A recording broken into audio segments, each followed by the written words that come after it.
Hello everyone and welcome to this Total War Warhammer 2 live battlecast. In this game, guys, we're going to be playing the High Elves, and we're facing off against the Lizard people.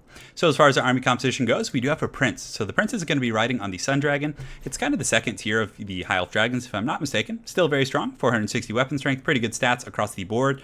And for the front line, we have the White Lines of Trace. These guys will do pretty well. They have 90 armor, so against Saurus Warriors, they're going to be very, very resilient.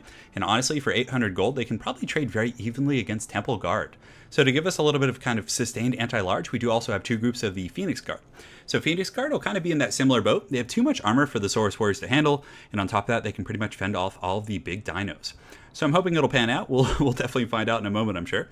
And we're trying something a little bit different. So we do have the two Phoenixes. So I tried this build out a little bit in the beta testing against Indie Pride, and I had some success with it. What I'm worried about is having like too many things in the back line to defend, and then from there, you know, he can get all of his skinks and other things around my flanks, and I don't really have the troop density to defend that. That's one of the things that I'm a little bit on the fence about with the High Elves. Is it's the only real cheap infantry unit they have that you can protect your flanks with or go wide with are Spearmen. And again, Spearmen, I guess, could probably fend off skink cohorts and things like that, but they do cost 500 gold, so it's a little bit, I don't know. It would be nice if they were like 450 or 425 or something like that. But yeah, should be a good battle. Definitely excited. This is actually the first time I played High Elves. Well, I guess I played them in a free-for-all game, so I'm technically lying a little bit there, but first time I played them on ladder, so should be a good time for all. But I got the Prince. I do also have the Lore Master of Hoeth. He's a beast of a combatant, very good in the front line. You could charge him in against Saurus Warriors, pretty much anything. He has enough armor and good melee defense, so he's going to be very durable in that respect. And I'm honestly like starting to forget what my army comes to. It's like 2 in the morning right now, so I'm not like fully alert as to what I brought. So this is the front line right here. So we got the Phoenix Guard. We're going to kind of keep them in there to deal with the dinos. And we do have 2 archers. So this is the one thing I was on the fence about. Like, do I bring the archers? Do I want to protect them? But I figure if he does charge through, I have enough like flying punishment, like with these Phoenixes, that I can kind of like swarm on Krokar. And the Phoenixes have pretty good AP. They have 330 weapon strength with very high AP values. So the Prince is going to kind of hang tight a little bit. We're going to just go do some harass with the Phoenixes and drop some bombs and things like that on some of those lizards. So let's actually back. Do you want to take the high? Yeah, we can fight in the valley. I'm fine. And we're not gonna play any funny business. We're just gonna do it to it. So good luck to my opponent. Let's have some fun. His army is a lot bigger than mine. So this is what I'm concerned about, is that he's very wide. So what we might end up doing actually is doing something a little bit like this. Oh, man, he's gonna have so much stuff. It's gonna be really tough, And but still, hopefully the archers can focus down some skinks and other things like that. And let's go see what he's got. So he's got a bunch of Temple Guard. That is such a... Oh, okay. So he has like a horde of skink cohorts. So let's actually like force this way so we can get like an angle on him where he has to kind of advance in a weird way. So he's got skink cohorts. He's got Temple Guard and things like that. So we're just going to kind of scout right now. We'll fly the Prince up and get ready to use our flamethrower on some of those Temple Guard, which should be fine. So we're going to kind of go overhead right now and just keep one Phoenix kind of right here, just doing its thing. And you can see he's kind of trying to avoid me with the Temple Guard, I think. Yeah, I'm not sure what's going on here. So we're going to go ahead and start dropping some bombs here. And the bomb like rate is really fast with this. You can see it's like going and just kind of splashing and still getting the hang of it. It's definitely a cool ability. So we'll go here and let's go ahead and use this on the Temple Guard right here and just kind of roast those guys. We do have some Temple Guard running a little bit ahead, so we're going to kind of intercept with our Phoenixes right there and try and do as much damage as we can to his elite units right now. I definitely think that's kind of the way to go. So he is coming with the Big Daddy Krokar. So Krokar, we definitely don't want to, mess with him too much. So we're actually going to save the rest of our bombs for, let's actually position a little bit like this. Yeah, that's fine. Let's save the rest of our bombs for when he's more clumped up. Because right now I just wanted to kind of get a feel for it. We did some okay damage, and we can call it a win for now. So let's go ahead and push these archers up and start getting some fire. They do have really good range, so we can kind of, those are the Saurus Warriors. We probably want to shoot at the fodder units and the skink cohorts and things like that. Let's see if we can like terror out some of these skinks real quick. But Krokar is lurking like dangerously close, so I don't want to get caught. But he's so wide. Maybe I can go over to the far side and start to do some work. So we're going to start shooting at these guys. Does he have any skinks coming in here? These are all Saurus. He does have some skinks over here on the far side, and we can start shooting at those ones as well. Let's pull these guys here and just kind of hang tight for now. So we can start gooning a little bit. We can go after some of these skinks on the far side, or even here in the middle. Yeah, we can do that. So let's pull the Prince back right now and get these guys kind of screened up like this. We can send these guys to the far side, and let's actually have one Phoenix go over here and fight as well. And good. So we're doing some okay damage. Looks like we do have our perimeter relatively established. And the Phoenixes there are going to be able to, you know, obstruct him a little bit. But again, when Big Daddy Croc-R comes, we need to get out of there. So you can see the Pigeon's able to push away pretty quick. We do have another volley of Dragon Breath, so let's go ahead and try it on those Source Warriors. And we'll keep this guy fighting. This guy can go ahead and get up and around. And let's pull these Temple Guard over here and get these archers kind of scurrying back a little bit. So, okay. So it's going okay so for now, I would say. Let's get our Dragon in the front. We'll engage, although these guys do have charge defense against all, so we probably don't want to get too crazy with those. Lore Master of Hosts having a good old jolly time here. So let's go ahead and do we want to pop anything yet? I don't think we need to. So he does get in the back line, so let's pull a Phoenix right now, and let's get our Phoenixes kind of on like have them start moving together. I think that's going to be the way to go. So our archers are shooting here, shooting into some of these guys, but our infantry corps seems to be doing pretty well. But again, we need to deal with these skinks in the back. We can get these guys on Croc-R, and we do have a Spirit Leech, so let's go ahead and overcast that and get it on him. Great, so the Phoenixes do get back there, and do we want to go after Croc-R? We might actually want to. He is very tanky, though. That's kind of my one concern. And the archers, I feel like they were definitely a little bit of a mistake, so let's go ahead and just pull them back into the forest and see if we can kind of, form some sort of a defensive perimeter here. So we're going to go ahead and get after Croc-R because he is surrounded by Temple Guard, which is going to be very rough. So let's go ahead and wait and cast the Wyson's Wild Form. We're going to cast it right here, right when all these guys come in. So this is our opportunity. We can potentially do a ton of damage right now. So we're going to get in there and cast that. And we also do have Earthblood right there too. So we're going to cast that, and that's going to be a ton of buffs. So our archers were kind of just thrown to the wayside, unfortunately, but our infantry corps seems to be holding pretty well. And hopefully we can get some huge damage right here on Croc-R. And yeah, you can see he takes a beating. So let's get these Phoenixes, just keep chasing. Because he went very wide, so he doesn't have like a lot of elite infantry. So I think we could honestly, like, if we can kill Croc-R, we can just form a bit of a Helm's Deep and then, go from there. So our archers are going to retreat into the forest. Hopefully they just like flee and he doesn't like chase them, and then we can rally them later. I think that's going to be our best bet. But right here, we're doing okay. We do have Stand Your Ground and the Vigor and all these abilities. So Croc-R is getting gooned pretty darn hard right now. You can see he's actually breaking. And we have some missile units back, so we can go ahead and have those guys start shooting at some of these skinks. And how are our infantry doing? Yeah, those Phoenix Guard are holding really, really well. We do have this Lore Master of Hoeth as well. Let's go ahead and cast another Earthblood over here on all of these guys. And let's go ahead and just make sure to chase them off the battlefield. I think that's going to be kind of our big coup de grace here. So the Phoenix Guard and everyone are in good shape, and we have a bit of a high elf Helm's Deep right here. So we're going to kind of solidify our forces. And honestly, I don't know if he's going to be able to stop the dragon. Like, he has a bunch of skinks, but look how good these Phoenix Guard are. They have that 30% physical ward save. They're holding off like 3 groups of infantry, which is pretty incredible. So we're going to finish off Croc-R, just make sure he's gone. Our poor archers, I mean, if anything, I guess they forced our opponent to deal with him, right? And the Lore Master of Hoeth doing a really good job just fighting in the pits, like just tooth and nail. 25 kills, not bad for a single unit there. So the dragon, we're going to pull up in the air and, start roasting. So we're going to kind of pull him over here, get him in the main fight. And it looks like we did chase Croc-R off. So now we can use our Phoenix Bombs to kind of just clean up the fight from here. So get up in the air. Come on, man. We should be able to finish off these Temple Guard here. We're going to go ahead and just get up in the air and then breathe some fire on them from the back. That should be pretty strong. So hopefully I actually haven't really looked at the friendly fire parameters of that stuff yet, but the White Lines of Trace doing a very good job, like cleaning up several groups of units. You can see that roast in the back doing some good work. I think my opponent was trying to get out of the way.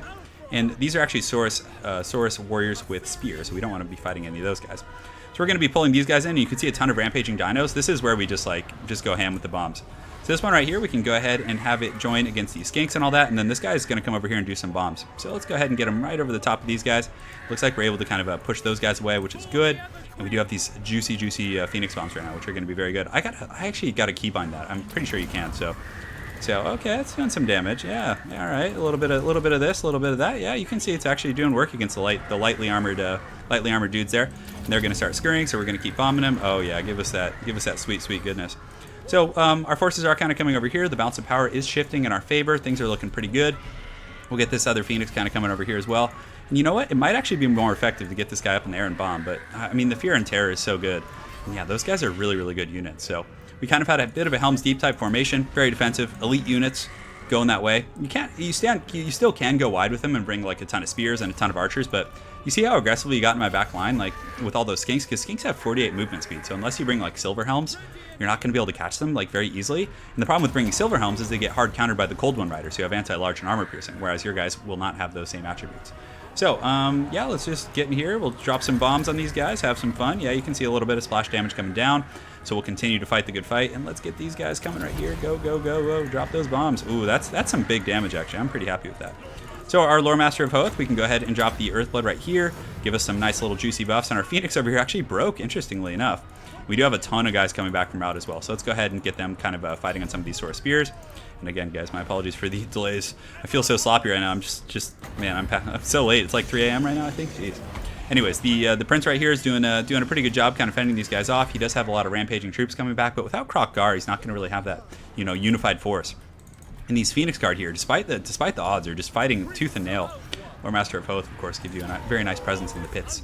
So, I got to try out some of those other abilities. Like, I know they changed the scaling on a lot of things, so I'm curious to see, like, how, you know, some of those old, like, Lore of Heaven's abilities are, like the Wind Blast and different things like that. I mean, I'm sure they're quite a bit better, so we'll finish those guys off with a ton of rampaging angry dinos over here, but the Sun Dragon, he's probably going to be able to terror out them, especially with 2 Phoenixes. Although, you know, we might want to get out of here. It's a little bit dicey, so do we want to, like, get out and unify, or is he going to hit army losses? That's the real question. So are any of these spears? No, they're all the shielded variant, so I think we still have 21 Phoenix Guard here, a truly elite unit. So we actually do have an Earthblood, so we'll go ahead and cast that. It's going to hit all our Phoenixes and everything, and then, you know, these guys over here are even kind of beat up. So he still did have a pretty strong infantry corps. Definitely not pushovers by any means. And our prince is actually shaken, so let's get him up in the air and get our Phoenixes up in the air as well and solidify with our other guard. So we'll get all these guys up, and you know, the Phoenix Guard here, hopefully they can stay and hold. But that's actually Lizardmen infantry. Like, even the Saurus warriors have 50+ weapon strength, so they're not pushovers. So we're able to kind of break over here. We just want to grab these Phoenix Guard real quick and just, you know, form a bit of a final push here. Our Lore Master of Hoth kind of getting left to the dogs a little bit. But do we have any bombs or anything? We do have a couple bombs here, so he's very bunched. So maybe we can go in here and you know, get our business going. So let's charge in here. We'll get this guy going right here. We'll just drop some bombs over these lizards. Oh yeah, that's some nice damage. Look at that. Can't complain. So let's get these guys going here. Let's form. Oh, I gotta degroup them first. Form up ranks here, and get these guys going. And these guys lined up right here. And our Phoenix can, you know, pick off some of the guys in the back. Guys, these things have 120 darn movement speed. It is incredible. So we're going to go ahead and push into these lizards here. Actually, these guys, man, basically the Phoenix Guard do have charge defense against all, so it's not always prudent to charge them. You might as well have them just wait, because their charge bonus is only 10. So, you know what, for the sake of thematics, we're going to get in there and just let these guys look badass. So they're gonna chop some of these poor skinks apart, and with the dragon now having the support of some heavy infantry, he's probably going to be just fine. So let's get this Phoenix in the back of some of these Saurus warriors, get our prince up in the air just to be safe. And honestly, even if all we had left with these 61 Phoenix Guard, they would probably win this battle. So these lizards are still steady despite all that, and he still has Temple Guard who are in pretty good shape. I'm surprised, like, the balance of power being this bad, you know, that he's able to hold for so long. But the Temple Guard are really like an elite unit. They're very, very durable. Like, great defensive stats, but you can see he's going to get hit with army losses there. So very well played by my opponent. Super fun match. Definitely got to show you guys the High Elf Phoenix build, and I thought it was good. I mean, honestly, I would just cut the archers. Like, it's the Lizardmen have so many cheap mobile units. It's hard to protect your back line unless you're allocating your entire build to that. I was kind of like halfway in with them. You know, I didn't really commit to protecting them. Now, if I had cut like one of my white lines and gotten like 2 groups of spears and gotten rid of these chevrons, I probably could have protected them a little bit. But even still, skinks trade pretty well with spears for their cost, so I don't really like that situation too much. Granted, so many builds, it's day 1, so it'll be fun to see how the meta develops. But very well played to my opponent, Kiwi. Hopefully you guys enjoyed that High Elf game, and guys, I got a lot more content coming soon. Hello everyone, and welcome to this Total War Warhammer 2 live battlecast. In this game, we're going to be playing the Lizard People, and we are indeed facing off against the Dark Elves. So as far as our army composition goes, we do have a front line that's a combination of the Saurus Warriors with the shields, and they're a pretty durable frontline unit. They do cost 800 gold, so they're not cheap, but you guys can see they do have 52 weapon strength. Granted, they don't have the best armor piercing. So the Dark Elves tend to have a pretty armored front line, and you usually see a lot of Blackheart Corsairs, and they have 80 armor. The Blackguard of Naggarond, I think, have like 110, so they definitely have some armor. As such, I did bring a couple groups of Temple Guard. You can get a lot of armor piercing from Kroq-Gar and from some of your Bastiladons and other things like that, but you really need to watch out against the Dark Elves. They have a ton of armor piercing missiles, so if you're getting really aggressive with like big targets like Kroq-Gar, you're going to be in a little bit of trouble. So to deal with that situation, we do have some of these. Can I not place right here for some reason? It's not letting me. There we go. Okay.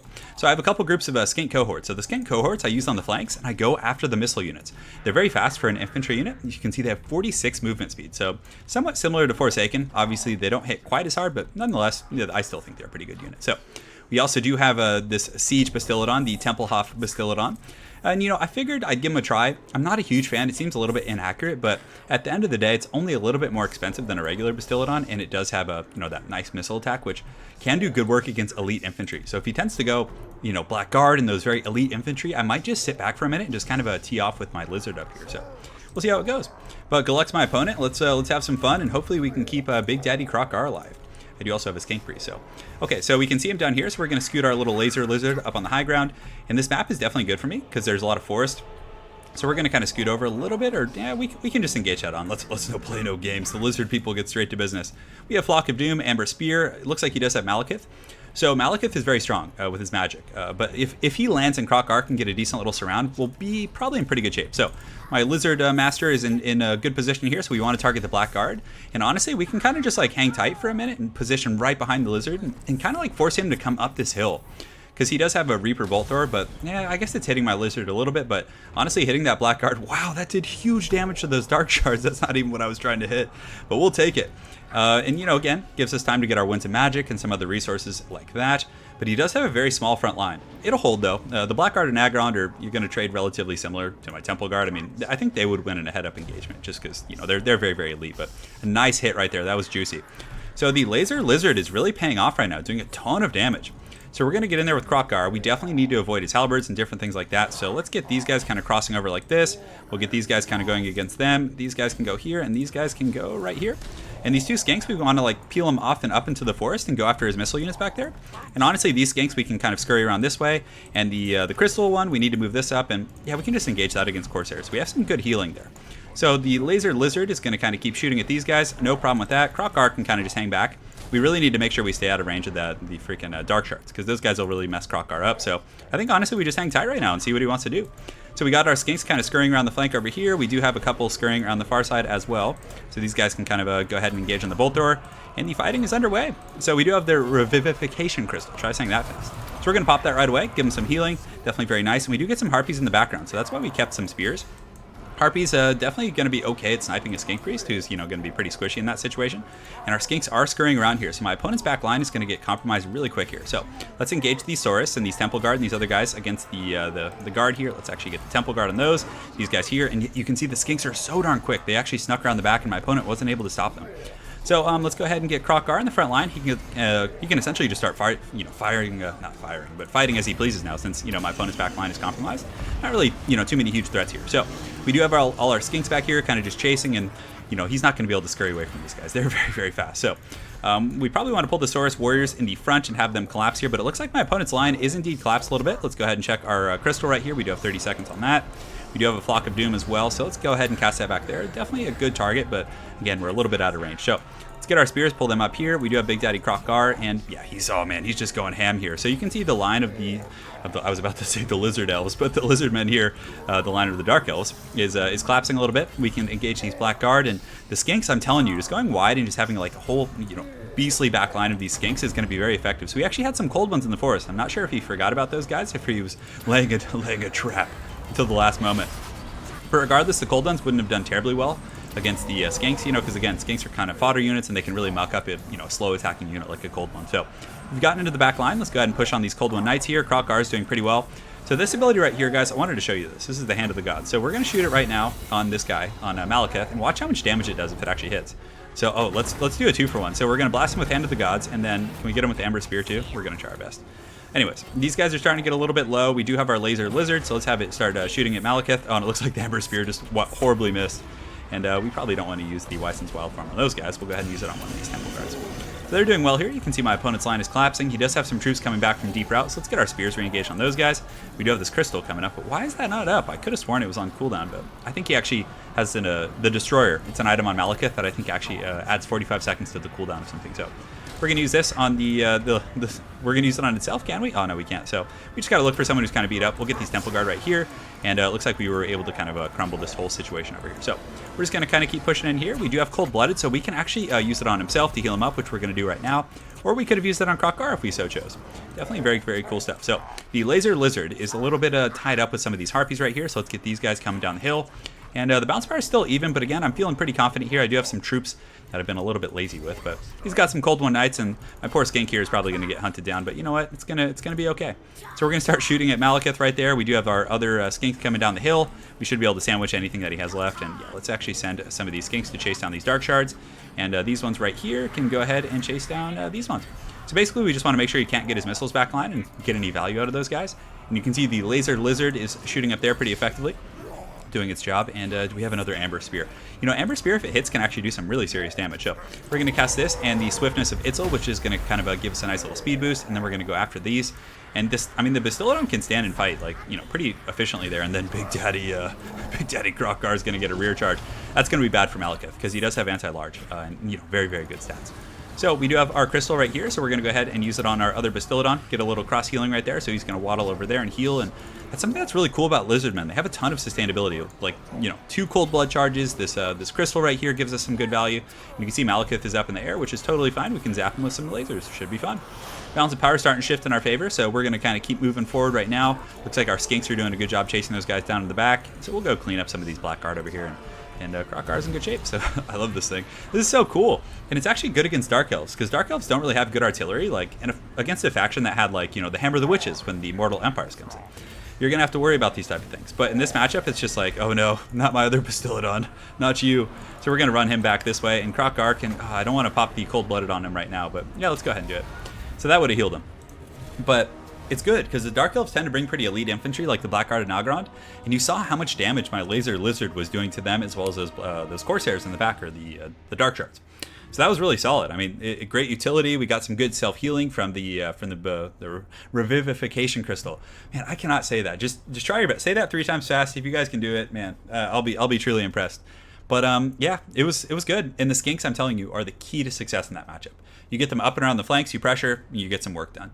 So, yeah, the army composition was decent. I mean, again, it's the first day of launch. There's going to be so many different builds. I mean, you could use all... Lizardmen have such a... You know, everyone has pretty diverse rosters. I would say the High Elves are one of the ones that are going to... You're probably going to see more similar competitive builds, but with the Lizards, there's so many ways you can go. I mean, you can even do a full skink front line and then mass big dinos. Like, there's so much crazy stuff you can do. So for my opponent's army, I like the Blackguard Corsairs. I definitely think they trade very effectively with these Saurus Warriors. It's very bloody, but they still trade. The Blackguard and Nagrand, I definitely like those guys as well. Good pick against the Lizards.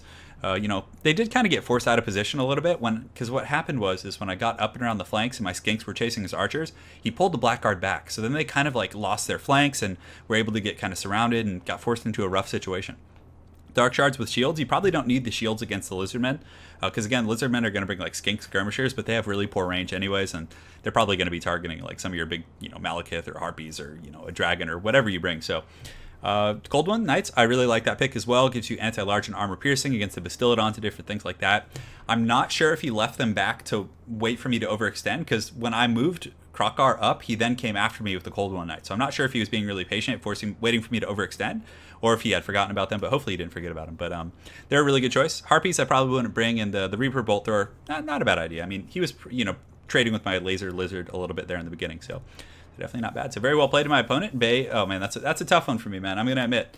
I know we were talking before the game. I'll get to it another time. But very well played, man. Definitely like the army composition. We got to see Malekith in action. We got to see some Krokgar beat down. It was definitely a good time for all. So very well played, man. Look forward to running into you again on ladder, and hopefully you guys enjoyed that live battlecast. Have an excellent night, guys, and take care.